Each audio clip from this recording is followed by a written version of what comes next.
Assalamualaikum warahmatullahi wabarakatuh.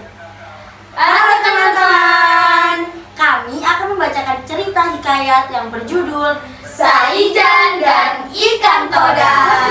Perkenalkan, nama saya Wahyu Mustika Sari, absen 35. Halo, perkenalkan nama aku Dini Liza Manzilia, absen nomor 8. Halo teman-teman, perkenalkan saya Elsa Priscilia Putri, absen 11. Halo teman-teman, perkenalkan nama saya Nur Khalifah Singomas Hidayatua, absen 30. Hikayat Saijan dan Ikan Toda. Menurut Sahibul Hikayat, bermula ada seorang datuk yang sakti mandraguna sedang bertapa di tengah laut.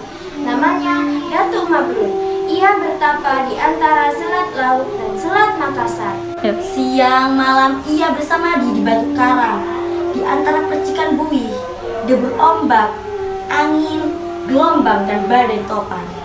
Ia memohon kepada Sang Pencipta agar diberi sebuah pulau. Pulau itu akan menjadi tempat bermukim bagi anak cucu dan keturunannya kelak. Hatta, ketika laut tenang, seekor ikan besar tiba-tiba muncul dari permukaan laut dan terbang menyerangnya. Tanpa beringsut dari tempat duduk maupun membuka mata, Datuk Mabrur menepis serangan mendadak itu. Ikan itu terpelanting dan jatuh ke karang. Setelah jatuh ke air, ikan itu menyerang lagi. Demikian berulang-ulang. Di sekeliling karang, ribuan ikan lain mengepung, memperlihatkan gigi mereka yang panjang dan tajam, seakan prajurit siap tempur.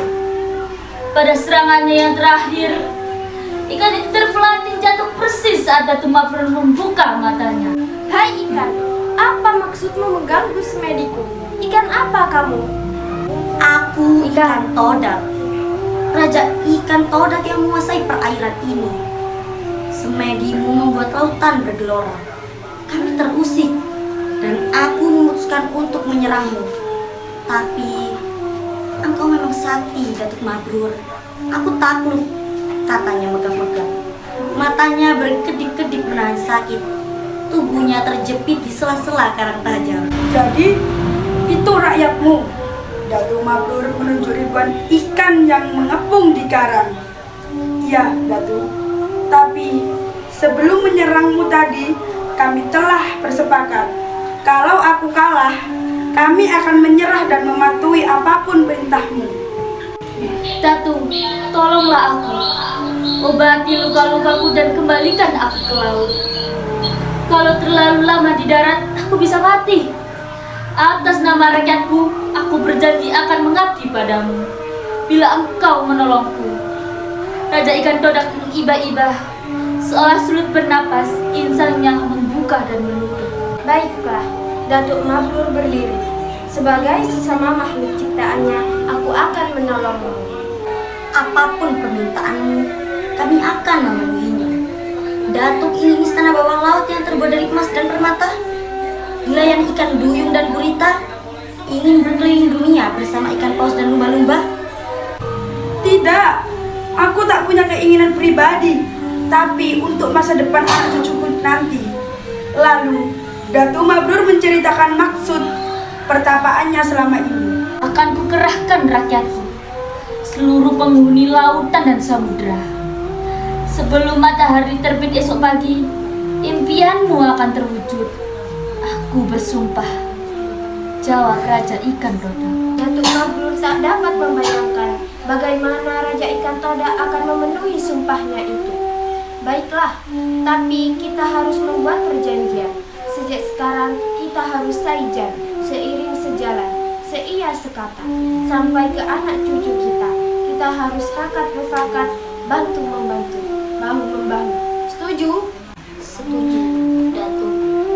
Sahut Raja ikan todak yang tergolek lemah. Ia sangat membutuhkan air.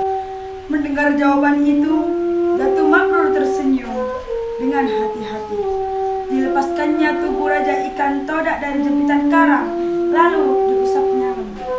Ajaib. Dalam sekejap, darah dan luka di sekucur tubuh Raja Ikan Toda itu mengering. Kulitnya licin kembali seperti semula, seakan tak pernah malukah? Ikan itu menggerak-gerakkan sirip dan ekornya dengan gembira. Dengan lembut dan penuh kasih sayang, Datuk Mabrur mengangkat raja ikan toda itu dan mengembalikannya ke laut. Ribuan ikan yang tadi mengepung karang kini berenang mengerumuninya, melompat-lompat bersukaria. Saijan, seru raja ikan todak sambil melompat ke permukaan laut. Saijan, sahut Datuk Mabrur. Sebelum tengah malam, sebelum batas waktu pertapaannya berakhir, Datuk Mabrur dikejutkan oleh suara gemuruh yang datang dari dasar laut.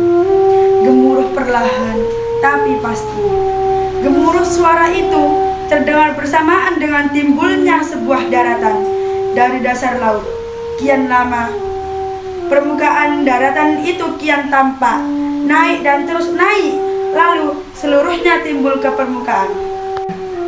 Di bawah permukaan air, ternyata jutaan ikan dari berbagai jenis mendorong dan memunculkan daratan baru itu dari dasar laut. Sambil mendorong, mereka serempak berteriak, "Saijan! Saijan! Saijan!" Datuk Mabrur tercengang di karang pertapaannya. Raja ikan toda telah memenuhi sumpahnya. Bersamaan dengan terbitnya matahari pagi, daratan itu telah timbul sepenuhnya, berupa sebuah pulau, lengkap dengan ngarai, lembah, perbukitan dan pegunungan. Tanahnya tampak subur, pulau kecil yang makmur. Datuk Mabrur senang dan gembira.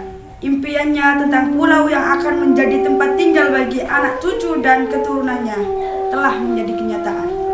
Permohonannya telah dikabulkan. Dengan memanjatkan puji dan syukur kepada Sang Pencipta, ia menanamkannya Pulau Halimun. Alkisah. Pulau Halimun kemudian disebut Pulau Laut, sebab ia timbul dari dasar laut dan dikelilingi laut. Sebagai hikmahnya, kata Saijan dan ikan todak dijadikan slogan dan lambang pemerintah Kabupaten Kota Baru.